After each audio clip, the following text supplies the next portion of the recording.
बाप को भेज, तेरे बस की बात नहीं। अरे या तुम्हारा बाप का नहीं है, तुम्हारा नाना का नहीं है, मामा का नहीं है, खालू का नहीं है, फूफा का नहीं है प्रदीप सिंह, कि तुम जो चाहोगे वही होगा। यहाँ पे सभी हिंदू भाई से भी अपील करता हूँ, मुसलमान भाई से भी करता हूँ, इनको कान पकड़ के माफ़ी मांगने पे मजबूर किया जाए। अरे आप बंद मत कीजिए, हाईवे जाम कीजिए, हाईवे को पूरा ब्लॉक कीजिए जब तक ये माफ़ी ना मांगे कान पकड़ के।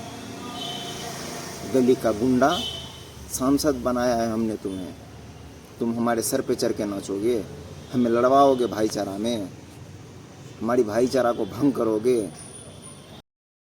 आप लोगों ने जो अभी वीडियो देखा, क्या आप उसे पहचानते हैं? कौन है वो? कहाँ का है वो? सच बात तो ये है कि मैं शक्ल से पहली बार उसको पहचान रहा हूं, नाम से जानता हूं, हमारा सांसद है भाई, जानना पड़ेगा हमको। लेकिन सूरत उसका मैं पहली बार देखा मीडिया में, मतलब एक चर्चा का विषय बन गया है वो। हालांकि ऐसा नहीं होना चाहिए था। इनके भाषा से लगता है किसी तरह से ये सांसद है। किस एंगल से ये सांसद लग रहा है हमारा? क्या ये ऐसे सांसद को ऐसा बोलना शोभा देता है? क्या उसे एक आदमी ने सांसद बनाया है? कोई धर्म विशेष के लोगों ने सांसद बनाया उसको? हम सब ने मिलके बनाया है। हम पूरे अररिया वासी जितने लोग भी हैं, सब ने मिलके उसे सांसद बनाया और उसका काम। पर ये क्यों बोल रहा है ऐसा? इसके पीछे जाना पड़ेगा आपको। इसका बहुत बड़ा रीजन है। कोई छोटा मोटा आज आया, कोई उठ के ऐसा वैसा बोल दिया, ऐसा नहीं है भाई।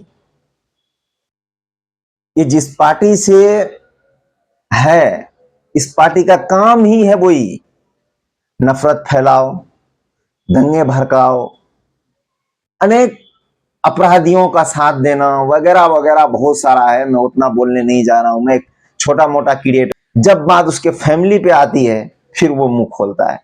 तो ऐसा ही मुझे समझ सकते हैं आप। मैं एक बिहार का हूं, अररिया डिस्ट्रिक्ट का रहने वाला हूं। जब इस तरह का बात सुना तो मुझे बहुत तकलीफ हुआ। मैं सच बता रहा हूं आपको, जब से होश हुआ है मुझे, जब से मैंने होश संभाला है, इस तरह की बात तो मैंने सुनी ही नहीं। ना ही अररिया में कभी कोई दंगा फसाद या फिर जाति विवाद ऐसा कुछ। मैं अपने होश की बात कर रहा हूं। इससे पहले हुआ है, हुआ होगा, उससे कोई लेना देना नहीं है। मैं मेरे टाइम की बात कर रहा हूं, मैंने नहीं देखा। पता है इसका वजह क्या है, इसका रीजन क्या है? क्योंकि हम लोग हिंदू मुस्लिम जो भी अनेक जाति है, डोम चमार बहुत सारे हैं, हम सब लोग मिलके रहते हैं भाई। हम सबका मानना है कि भाईचारा में ही सब कुछ है, नफरत में सिर्फ बर्बादी ही बर्बादी है। तो ये प्रदीप सिंह क्या करना चाह रहे हैं? हिंदू को मुसलमानों से लड़ाना चाहते हैं, मुसलमानों को हिंदू से लड़ाना चाहते हैं। करना क्या चाहते हैं ये? अगर ये वीडियो हो सका तो आप लोग ज्यादा से ज्यादा शेयर कीजिए, क्योंकि मैं सीधा प्रदीप जी को कुछ कहना चाहता हूं। उसको क्या जरूरत आन पड़ी ऐसे बकवास करने का, ऐसे बेहुदा बेगैरत वाली बात करने का? नहीं करना चाहिए था ना उसको। हाँ, एक रीजन और हो सकता है। जिस मंच से वो भाषण दे रहे थे, उस मंच पे पहले ही एक जहरीला ब्लैक कोबरा बोल सकते हैं उसको हम, कोई हर्ज नहीं है इसमें, बैठा हुआ था। उसको खुश करने के लिए बोला गया है। मैं ब्लैक कोबरा या जहरीला बोल रहा हूं तो आप समझ सकते हैं। जिसको पसंद नहीं वो पाकिस्तान चले जाए, किसने कहा था ये? वो जब उसके मंच पे हो तो उसके सहयोगी दल वाला क्या बात करेंगे फिर? क्या शांति का बात करेंगे वो? क्या मोहब्बत से बात करेंगे वो? बिल्कुल भी नहीं करेगा वो, हो ही नहीं सकता। जरूरी है ऐसी बात तो सीधा कोई आके बोल नहीं देता है। उन लोगों में आपसी गुफ्तगू हुआ होगा, बात वार्तालाप हुआ होगा। क्यों आपको अररिया का शांति पसंद नहीं है?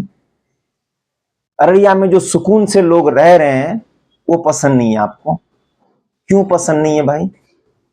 अनेक जगह होते रहता है ना, वैसा करना चाहते हैं आप? इसका तो एक ही मतलब हो सकता है। बीजेपी जिसको बोलते हैं, हमारे श्री नीतीश कुमार जी कहते हैं, पहले कहते थे अभी नहीं, बीजेपी का मतलब बड़का झूठा पार्टी, वही तो फॉलो नहीं कर रहे हैं आप। या फिर बीजेपी का एक और नियम रहा है, जो भी मुसलमानों का खिलाफ बोलेगा उसे बड़ा पद दिया जाएगा, जो भी मुसलमानों को गाली देगा उसे ऊंची ओहदा पे बिठाया जाएगा। देखते हैं ना आप? अगर आपको पता नहीं है तो थोड़ा बीजेपी का इतिहास में जाके देखिए।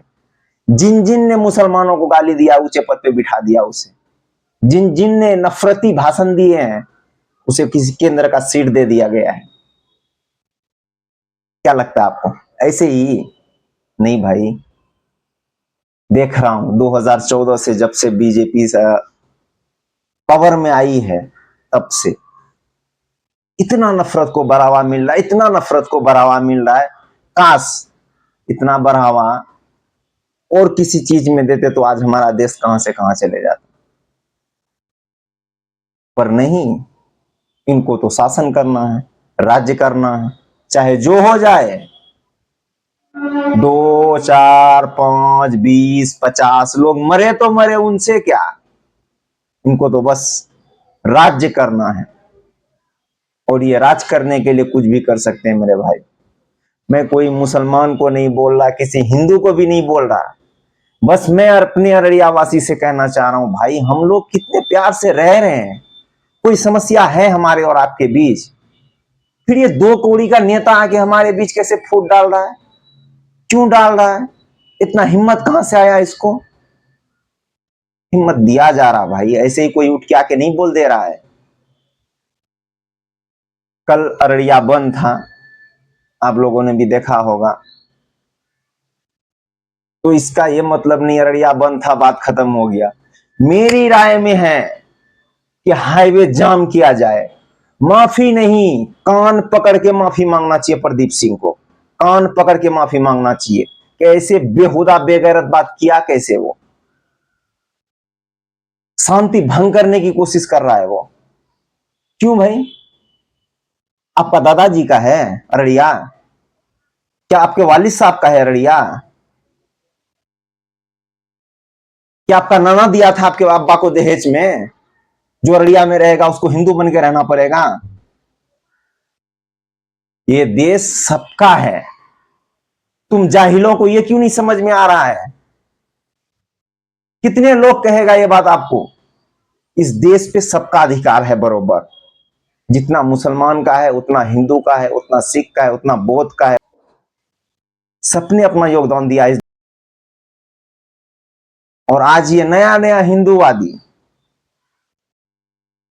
कल तक जो अंग्रेज के तलवे चाटते थे आज राष्ट्रवादी बन गए हैं। कितना नया बात है ना। फिर उसके बाद आज एक वीडियो रिलीज किया है। मैंने कहा कि अररिया में रहना है तो हिंदू को एक होना पड़ेगा, हिंदू बन के रहना पड़ेगा, न कि किसी मुसलमान का विरोधी बात किया है। मुसलमान को हो या हिंदू को, सिख को। देखा होगा आप लोगों ने, हमने हिंदुओं को कहा है कि हिंदू बन के रहना पड़ेगा, ये तो वही हो गया ना, निखर जाहिल जैसे बात करते हैं ना, वही वाला बात हो गया ना।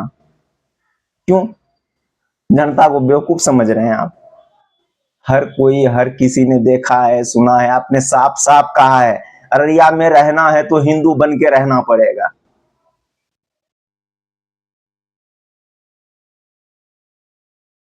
ऐसा तो एक घर का मुखिया कहता है, जो घर का मालिक रहता है, कि भाई ये मेरा बाप का प्रॉपर्टी है, मेरे हिसाब से रहना पड़ेगा। अररिया आपका बाप का तो नहीं है,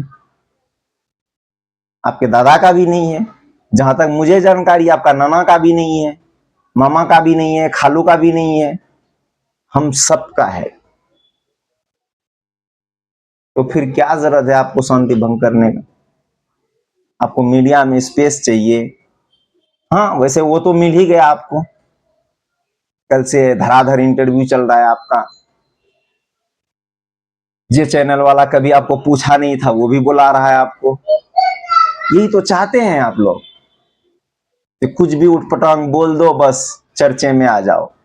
और बीजेपी में है ही, कोई भी उल्टा बात करेगा उसको बड़ा पद दे दिया जाएगा। अभी कुछ लोग कहेंगे कि भाई संवैधानिक पद पे है, उसको आप ऐसा कैसा बोल सकते हैं। घंटा, वो संवैधानिक पद पे रहते हुए असंवैधानिक बात कर सकता है, हम उसको रोके भी ना। संवैधानिक पद पे बैठने वाले लोगों को ऐसा बात शोभा नहीं देता भाई। तो खैर, हम कोई बड़ा मीडिया से तो नहीं है, बड़ा कोई हमारा सेटअप तो नहीं है, छोटा क्रिएटर रील क्रिएट करते थे हम। देखा तो सोचा नहीं इस पे एक वीडियो बनाना चाहिए हमको। बस डिमांड तो एक ही होना चाहिए मेरे ख्याल से। कुछ लोग कहते हैं माफी मांगे प्रदीप सिंह, माफी मांगे प्रदीप सिंह। मैं तो कहता हूं उसको इस्तीफा देना चाहिए। वो संसदीय के लायक है ही नहीं। गुंडा वाला जबान बात कर रहा है वो, टपोरी वाला जबान बात कर रहा है वो। ऐसा सांसद बोलते हैं क्या? सांसद को ऐसा शोभा देता है? नहीं देता भाई। फिर से सुनो आप उसका एक बार ये बयान। अररिया में रहना है तो हिंदू बनना होगा। क्या लग रहा है आपको? सांसद बात कर रहा है ये? ऐसा बात हमारे गांव के चोर लुचक्के करते हैं भाई। मैं आप सबसे इतना ही कहना चाहूंगा, इस वीडियो को ज्यादा से ज्यादा शेयर कीजिए।